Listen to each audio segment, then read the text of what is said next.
네, 현재 2시 46분 지나고 있습니다. 저희가 조금 전에 시작할 때 LNF의 실적을 이야기를 드리면서 어닝 쇼크 수준이긴 하지만 최근에 이 원자재가 상승으로 인해서 또 재고로 인해서 올라온 일회성 비용일 수 있다라고 말씀드렸는데요. LNF 주가 볼까요? 낙폭을 좀 많이 줄이긴 했습니다. 그래도 6%까지 하락을 했던 LNF 다시 올라왔고요. 그 배경에는 이번 컨콜에서 코스피 이전 상장에 대한 이야기를 언급한 것으로 보여져요. 코스피 이전 상장 매우 긍정적으로 보고 있다. 곧 작업을 시작할 것이다 라고 이야기를 했기에 그래 그럼 단기적인 실적 쇼크일 수 있겠네. 여기에 이전 상장 오히려 좋아 라는 것들이 더해지면서 낙폭을 좀 빠르게 만회하기도 했습니다. 물론 결국 시장에서는 실적 부담을 택할 것이냐 아니면 이전 상장에 대한 기대를 택할 것이냐 조금 더 결과는 봐야 될 것 같은데요. 그래도 이 실적에 대한 반응은 어느 정도 일단락되지 않았나 생각이 듭니다. 만약에 변동성이 커진다면 저희가 장 마감 직전에 또 한번 짚어드릴게요. 급의 시장 특징주는 무엇이 있을지 두 분과 함께 알아보겠습니다. 변영인 대표, 손여루 팀장 나왔습니다. 어서 오세요. 네, 반갑습니다. 안녕하십니까. 네, 안녕하십니까. 오늘도 세 가지 핫 이슈 준비해봤고요. 첫 번째 특징주 바로 만나보겠습니다. 간밤 미국에서 나온 신호, 초전도체주 차액 실현 중인가요? 오늘도 계속 분봉으로 막 왔다 갔다 하길래 이게 뭐 하락한다라고 말하기도 뭐하고 그렇다고 상한가라고 말하기도 뭐하고 좀 애매한 상황이거든요. 먼저 간밤부터 그런 징조가 나왔다죠, 변영인 대표님? 네, 맞습니다. 미국의 AMSC, 미국의 초전도체 관련주인데 이게 냉탕과 온탕을 오고 갔다. 지금 고점 대비 마이너스 50% 좀 급락을 하면서 오늘장, 그러니까 오늘 시초장에서 초전도체 관련주 굉장히 좀 흐름이 좀 안 좋을 것 같다라는 어떤 우려감들 좀 있었어요. 그런데 예상과는 다르게 종목의 희비는 좀 엇갈리고 있지만 지금 사실 조정의 여파, 어제 미국의 AMSC 관련 종목의 어떤 여파 이유보다는 저는 퀀텀 에너지 연구소의 파트너사 도용 이슈가 오늘 장중에 좀 나오면서 이게 한 차례 조정의 빌미로 좀 작용한 것 아닌가.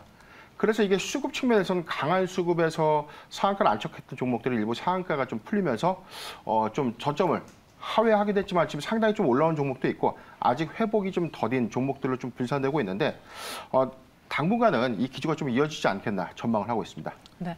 기란이다 말들이 참 많고 우리가 확인할 수도 없는 거기 때문에 그 안에서 수급 싸움으로 지금은 좀 벌어질 것 같아요. 서남의 상한가가 풀리면 끝났나 싶어서 갑자기 차익 실현 매도 물량이 나오다가 아니야 하면서 또 매수가 들어오면 따라붙자. 또 상한가에 따라붙는 분들이 생기고 그런 패턴이 오늘 한 두세 번 정도 반복이 됐거든요. 개인적으로 손여루 팀장님은 이번 이슈를 가지고 이게 7월 22일부터 이야기가 나왔잖아요. 네? 한 일주일? 혹은 3, 4일 동안 굉장히 핫했어요. 실제로 매매해 보셨어요? 저는 매매는 따로 못 해봤고 이제 많은 고객분들이 이제 문의는 주셨었는데 사실 저는 이런 테마가 사실 이틀 이상 갈 거다라고 예상 못 했거든요. 그래서 수요일쯤에 끝나지 않을까 그렇게 판단했었는데 지금 제가 앉아 있는 목요일 오후까지도 이어지는 모습이 굉장히 좀 의아하다라고 말씀드리고 확실하게 어떤 재무 가치가 부각되지 않았고 굉장히 몇 년 만에 부각된 종목 섹터이기 때문에 굉장히 좀 탄력적으로 움직이는 모습을 보여주고 있고요. 앵커님 말씀해 주신 것처럼 7월 22일에 부각이 된 다음에 갑롯 을박이 끊임없이 이어지고 있습니다. 저 역시도 뉴스를 꾸준하게 체크를 해봤지만 지금 화면에 나오는 게 정말 일목요연하게 좀 정리가 되어 있다고 판단되고 있고요. 어제까지도 굉장히 좀 상한가 풀리는 일 없이 순조롭게 움직이다가 오늘 오전에 조금 풀린 모습 보여줬는데 확실하게 상한가를 푼 것은 외인인 것으로 확인이 됐었고요. 외인이 상한가를 푸니까 개인 투자분들이 약간 좀 위축돼가지고 빠져나온 모습. 그래서 오늘 1시까지도 외인과 기관의 순 매도세가 보여주었는데 지금도 뉴스 나오는 것처럼 좀 가능성이 있지 않을까 이런 뉴스가 나오는데 다시 한번 더 서남이나 이런 대장급 종목들이 상한가에 굳는 모습 보여주고 있고요. 수급 등을 보니까 서남은 이번 주 이제 월요일 7월 28일인가 이제 월요일부터는 개인 투자를 접근했고 외국인과 기관 투자를 나갔지만 어제 오늘 외인과 기관이 들어오고 있기 때문에 긍정적으로 보고 있다고 판단되고 있고요. 당분 말씀드리고 싶은 부분은 변동성이 너무나 큰 부분이기 때문에 이런 수급과 주가를 보고서 더 큰 비중 싣기보다 좀 트레이딩 관점으로 바라보시는 게 안전하지 않을까 그렇게 말씀드리고 싶습니다. 네, 혹자는 그럴 수 있어요. 그래 확인하고 가자고 해서 기다렸다가 지금 거의 3, 4거래일 만에 100%나 올랐으니 이걸 놓친 거는 잘못한 거 아니냐라고 할 수 있는데 워낙 검증이 확실하게 되지 않은 상황에서 저희가 이거를 투자해보세요. 지금은 가는 종목이 가니까 한번 따라 붙으세요라고 절대 말할 수가 없다라는 점 양해 부탁드리겠습니다. 그런 관점에서 지금 여기까지 이미 100% 가까이 단기간에 올랐어요. 분명히 오늘 장 그래. 나는 2배니까 여기서 수익 실현할래 하시는 분들도 있을 겁니다. 보유자분들의 경우에는 불안하기도 하고 이미 이전에 샀다면 100%가량의 수익이 났을 텐데 변영인 대표님 개인적으로 어떻게 전략을 세워서 수익을 극대화하시겠습니까? 우선 저는 뭐 말씀하신 대로 뭐 단기적 접근 방법이 좀 맞지 않나. 왜냐하면 이게 실체가 있다에 없다의 어떤 이런 과정들보다는 검증이 아직은 더 필요하다는 부분이죠. 중요한 것은 지금 사실 돈을 만든 형국이다. 즉 수급에 의해서 주가 좀 상승한 것이지 어떤 특별한 어떤 모멘텀은 없다 하거든요. 단순한 막연한 기대감들이 주가를 좀 형성하고 있는 모습인데 지금 이런 추세가 저는 그래도 좀 냉정하게는 단기적으로 좀 지속될 가능성이 좀 있다. 그래서 저는 접근을 하신다면 아주 적은 비중으로 철저하게 단기적 접근 방식으로 좀 하는 게 맞다라고 좀 판단을 해보고 아직은 검증이 좀 더 필요하다는 부분. 오늘 또 한 가지 또 나온 내용들이 퀄텀 에너지 연구소에서 사실 샘플을 공개하겠다.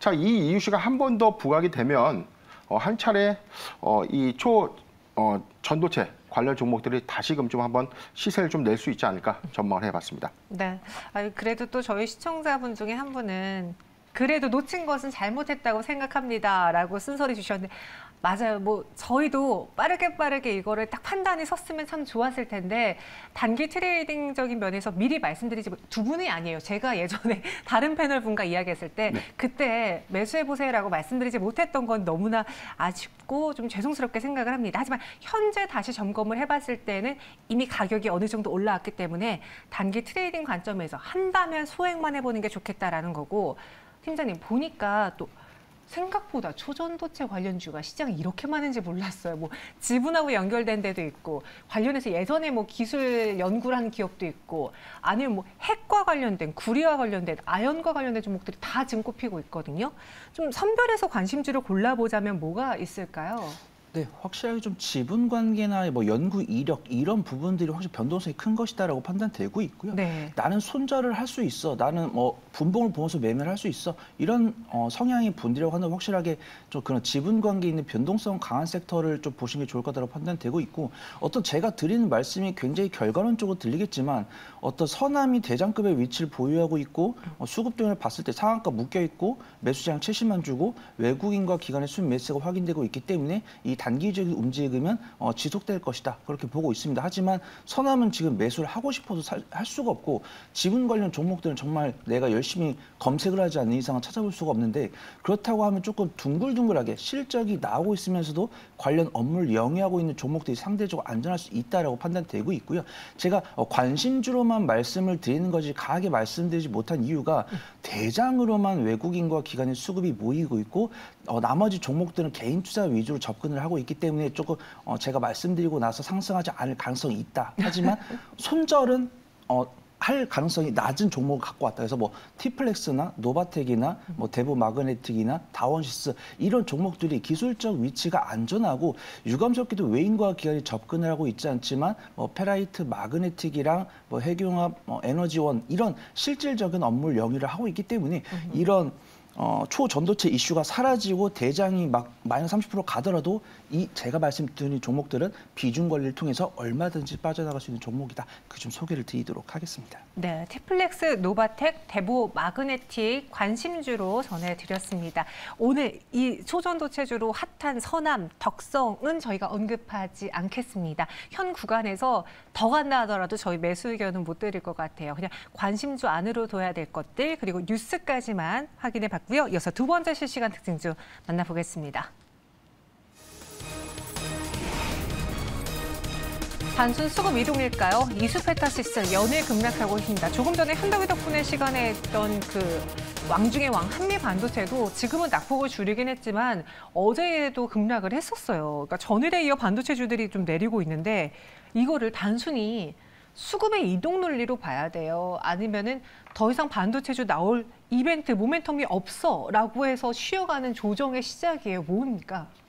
확실하게 좀 어제 오늘 나왔던 매크로 변수의 영향이다라고 판단되고 있고요. 네. 점심시간에 이 대본을 작성할 때는 조금 위축이 되어 있었는데 이제 오후장 들어왔을 때는 조금 어깨를 피셔도 좋을 것 같다라고 좀 말씀을 드리도록 하겠습니다. 뭐 어제 오늘 나왔던 뉴스는 이제 우리 매일경제TV를 시청하신 분은 다 아시겠지만 어떤 피치에서 발표한 실용 등급 이슈, 그다음에 기술주들이 약세를 보인 부분, 그다음에 AMD랑 컴컬 부분 이런 부분들 실적 발표가 다 선반영이 되어가는 부분이다라고 판단되고 있고요. 그런 과정 속에서 어떤 원달러 환율이 올라가면서 선물 시장에서 꾸준하게 외인의 순매도세가 나오고 있고 일단 개장 초반에는 외국인 투자가들이 원달러 환율이 올라가면 자금이 빠져나가야 되는 게 맞습니다. 그래서 대부분 선물 시장에서 자금을 회수를 하고 있는데 그 와중에서도 전기전자 대형주 쪽으로는 외인의 순매수세가 들어오고 있기 때문에 외국인 투자가들이 어떤 대외 변수로 어떤 지적적 리스크가 나올 것 같으니까 안전 자산은 조금 확보를 하되 그래도 성장성이 유망한 종목을 좀 챙겨가자. 이 부분까지는 제가 확인을 하고 들어왔어요. 근데 뭐 한미반도체나 가온칩스나 이수페타시스처럼 성장성이 유망한 종목들의 외인과 기관의 순매도세가 꽤 많이 나오길래 이 종목들은 조금 조심을 해봐야겠다라고 말씀을 드리려고 했는데 네. 지금 이 자리에 앉아서 들어오니까 어떤 반도체 섹터에 대한 외인의 순매도 금액도 줄고 있고 가온칩스나 이수페타시스 한미반도체 가수급상으로 나오고 있는 외인 순매도 금액도 확실하게 오전 대비해서 줄어들었고 아직 양봉으로 전환되지 못했지만 밑꼬리가 달려있기 때문에 삼성전자나 SK하이닉스에만 외국인 투자가들이 집중하는 줄 알았지만 그 아랫단에 있는 중소형주로도 들어오기 시작했으니까 너무 우려하실 필요 없다. 그래서 말씀을 드려보도록 하겠습니다. 어제 오늘 그 매크로 변수 때문에 좀 타격을 받는 거다라고 했는데 거시적인 면에서 가장 큰 화제는 그 미국의 신용등급 강등이었어요. 그로 인해 어제 원달러 환율이 1,300원 정말 오랜만에 밟았거든요. 이렇게 되면 외국인의 수급이 이탈될 수 있잖아요. 근데 네. 외국인이 최근에 포트에 많이 담은 게 2차 전지에서 반도체로 넘어간 상태에서 여기서 뺀다면 지금 당연히 이탈될 거는 반도체가 타겟이 되는 거 아니냐라는 걱정이 있는데 어떻게 해요? 저는 사실 수급에 큰 걱정은 없다. 특히 반도체 섹터의 경우에는 네. 수급 이탈의 우려감은 좀 아니다라고 좀 개인적으로 좀 생각을 해봤습니다. 아니 이수페타시스 수급에 외국인의 네네. 매도가 자꾸 잡혀요. 최근에 거래 창구에서 거래 동향에서는 좀 그럴 수 있는데 네. 저는 이제 중장기 관점에서는 이게 일시적인 어떤 차익 실현 관점이다. 왜냐하면 지금 엔비디아 관련주 그리고 AI 반도체 칩 수요 기대감들이 부각되면서 이수페타시스 상대적으로 좀 상승 곡선을 좀 크게 가져갔던 종목입니다. 다른 반도체 sek터에 비해서 오히려 이 상승 강도나 상승폭이 굉장히 좀 컸던 종목이었기 때문에 지금은 사실 대외 이슈라기보다는 저는 이 2차 전지 섹터 이후 그리고 반도체 섹터와 단기적으로 어떤 이 시세를 좀 분출한 만큼 이에 따른 차익 실현이 좀 일부 있었다. 그런데 이게 지속될 것이다. 저는 이 부분에 대해서는 오히려 하반기 관점에서 다시금 유입될 가능성이 좀 크다고 봅니다. 좀 일시적인 차익 실현은 좀 있었지만 하반기 업황 회복에 따른 어떤 기대감 그리고 실적 개선 기대감, 3분기 실적이 2분기 대비 확연한 어떤 기대감이 아닌 실적이 상회하는 어떤 흐름들이 좀 보여진다면 충분히 외인 그리고 기관의 어떤 매수에 유입될 가능성이 좀 크다. 이 점은 좀 참고하셨으면 좀 좋겠고 지금 저는 오히려 최근 이 초전도체 관련 이슈가 시장에 쏠림으로 또 작용을 하면서 지금 반도체 섹터 좀 조정을 받고 있는데 저는 어제부터 사실상 이게 조정식 매수한 오히려 매수하기 좋은 이 구간을 좀 제공해 준 것이다. 적극적인 어떤 매수 관점으로 좀 봐도 무방하다라고 좀 판단해봤고 뭐 고가 기준에선 7월 25일 날 43,300원까지 좀 급등을 했기 때문에 신고가 이후 지금 낙폭에 대해서 추가적인 하락도 좀 우려할 수 있는 구간은 맞습니다. 그런데 저는 수일 내로 좀 진정이 된 이후에는 수급은 좀 전환되지 않을까 전망을 해봤습니다. 그래서 이 외국인의 수급에 대해서 이탈에 대해서 걱정할 필요는 없다라는 거였어요. 그러면 이수페타시스 오늘 이 하락에 매도를 해야 될까 말까 고민했던 분들은 지금 구간은 할 필요가 없어 보입니까? 어떻게 전략 세울까요? 네, 우선 좀 매수 의견을 준비를 하고 왔었는데 네. 이제 좀 오늘 당장이 아니고 어떤 쌍바닥을 다지거나 이제 외인과 기관이 사는 것을 확인하고 매수를 하자라고 말씀드리려고 했어요. 근데 제가 서두에 말씀드린 것처럼 오전 대비해서 오후장에 반도체 중소형주들도 수급이 좀 괜찮아졌기 때문에 오늘 오후장에 좀 발목은 담가도 좋을 것 같다고 판단되고 있고요. 확실하게 이수페타시스를 최근에 일주일 이내 매수하신 분이 아니라고 한다면 수익폭이 줄어드는 거지 손실일 리가 없고 최근 일주일에 매수하신 분들도 손실 있을 것이고 손실폭이 한 마이너스 10에서 마이너스 15% 정도 될 것이라고 판단되고 있는데 이수페타시스를 내가 만약에 2주 안에 청산을 하려고 산 거다. 그러면 손절 의견을 드리겠지만 확실하게 HBM에 대한 수혜, 그다음에 엔비디아 실적 발표, 그다음에 반도체 업황에 대한 개선을 내가 가시적으로 눈을 보고 매도를 결정하겠다라고 판단하고 들어오신 분야라고 한다면 지금 당장 매도할 필요는 없다라고 판단되고 있고요.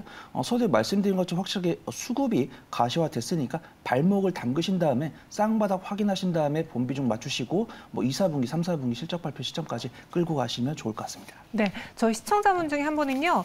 삼성전자가 궁금하시대요. 삼성전자가 갭을 메꾸고 가려나 힘이 없네요. 라고 의견 주셨는데 SK하이닉스보다 상대적으로 최근에 삼성전자의 수익률이 낮은 편이에요. 삼성전자는 어떻게 할까요?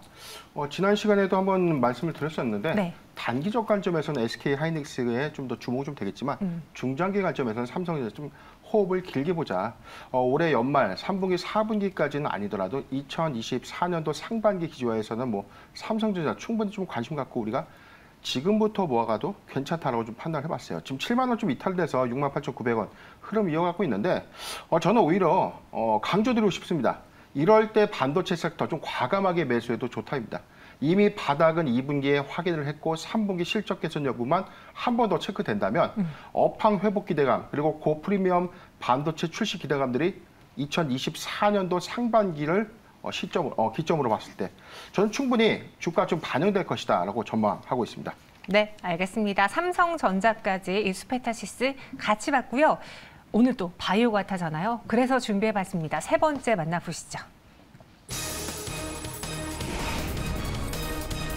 제약 트렌드는 비만과 당뇨다. 한미약품 랠리 시작할까요? 뭐 지금 한미약품뿐 아니라 바이오가 난리가 났습니다. 오늘 굉장히 뜨거워요. 특히 진단키트들도 좀 많이 움직이고 있는데 그 수급의 다음 타자가 한미약품 혹은 뭐 제약주가 된 건지 비만 당뇨가 핫한 건지 어떻게 봐야 돼요?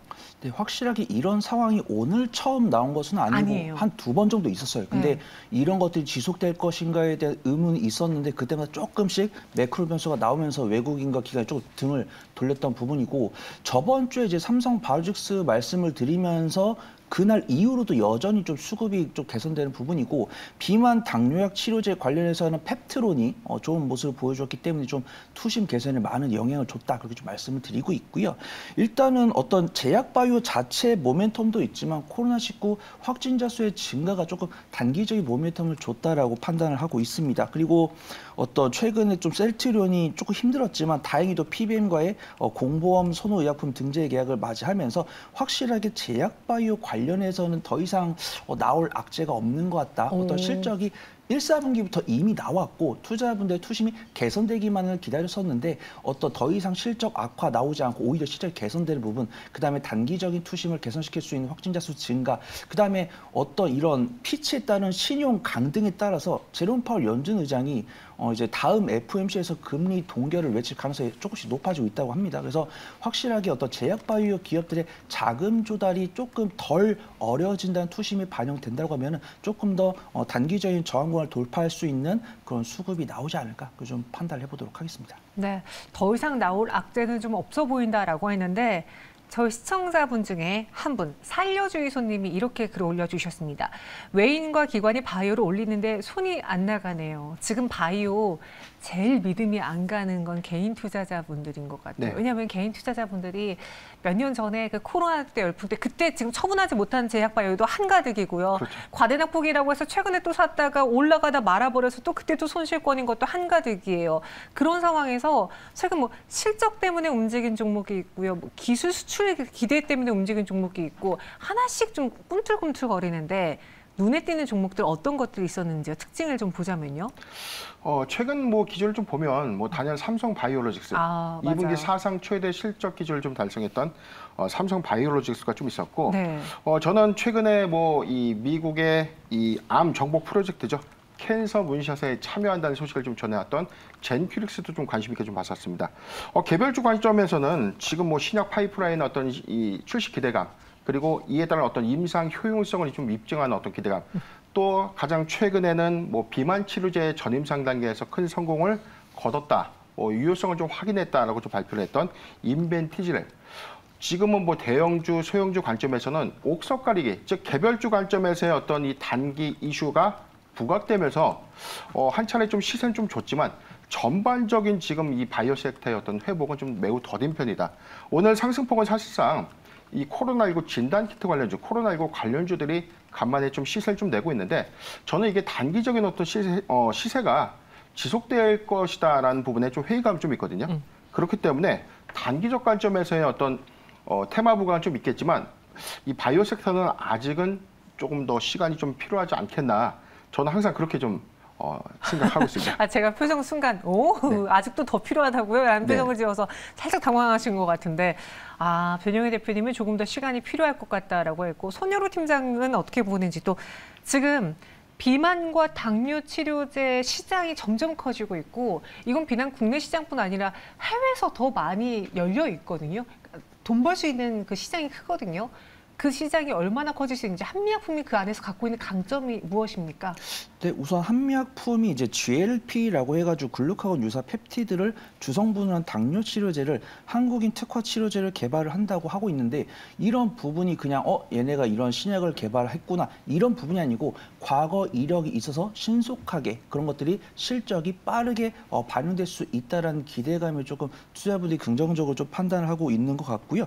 2021년에 이미 GLP-1 수용체를 이용한 에페글레나타이드가 검증이 완료가 돼서 또 임상이 빠르게 좀 진행이 될 것이다라고 판단되고 있고 증권사 리포트를 보니까 현재 임상 3상이 들어가고 있는 비만 치료제가 임상이 완료가 되는 결과를 25년 하반기에 좀 결과를 확인할 수 있다라고 하고 있는데 이렇게 나오고 있는 시장에서 나오고 있는 뉴스들을 투자자들이 어떻게 판단하고 있는지 그렇게 좀 보는 게 좋을 것 같다고 판단되고 있고요. 어떤 제약 바이오 전반에 대한 투자 전략은 저도 변 대표님이랑 유사합니다.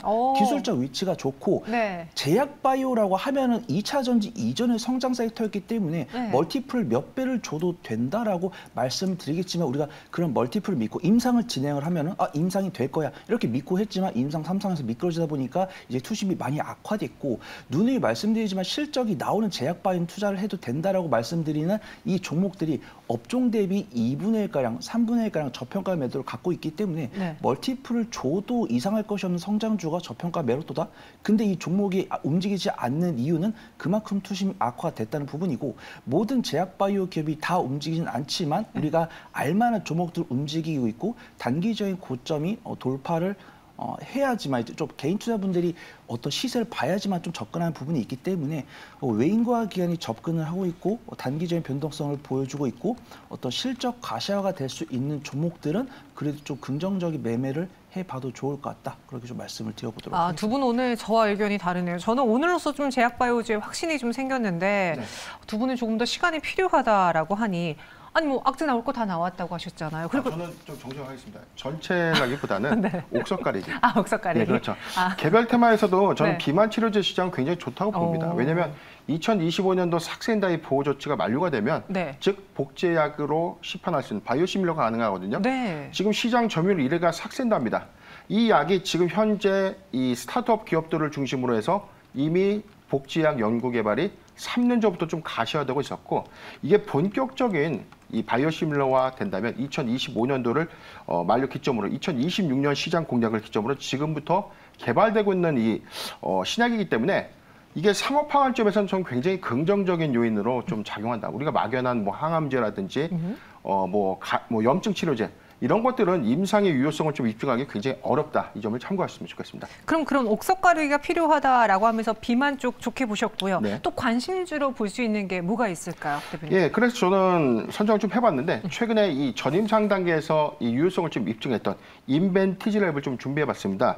이 회사는 유전물질의 의약품을 전달하는 플랫폼을 보유하고 있는 회사인데 즉 전달체를 만든다. 근데 이게 지금 여기서 적용하고 있는 약이 아예 생성되지 않는 신약이 아니라 이미 출시된 위고비의 약물을 기반으로 해서 만들어진 약이다. 즉, 이 부분은 바이오시밀러화돼서 오히려 의약품의 고도화 관점에서 좀 접근을 해볼 만한데 지금 삭센다의 경우에는 하루에 용량을 한 번씩 맞는 그런 주사 제형인데 지금 위고비의 장점이 일주일에 한 번 맞는 게 한 달에 한 번만 맞는다. 이 효과는 더 40% 이상 증가됐다. 이 부분 때문에 좀 기대감이 커지고 있는 것이거든요. 자, 인벤티지랩 관련해서 시밀러 그리고 시파노와 관련된 어떤 기대감들이 좀 더 빠르게 좀 가져간다면 저는 좀 매수 관점으로 봐도 유효하지 않겠나 판단을 해봤습니다. 지금 오늘 7.7% 좀 조정받고 좀 있는데 단순하게 좀 긴 호흡으로서의 어떤 전임상 단계에서 본격적인 임상 1상과 2상 단계에서의 어떤 시세를 좀 확장해 나갈 수 있는 점, 이 점을 참고했으면 좋겠고 매수가 14,000원에서 16,000원 그리고 목표가는 25,000원을 제시해드리겠습니다. 네, 인벤티지랩 목표 주가 25,000원 손절가에 없나요? 이탈가는 이탈가 지금 한번 찾아보죠. 13,100원을 제시해드리겠습니다. 13,100원. 손절가 드렸습니다. 네, 이렇게 오늘 시장의 핫한 세 가지 특징 좀 알아봤고요. 두 분 여기서 인사드리도록 하죠. 설명 고맙습니다. 감사합니다.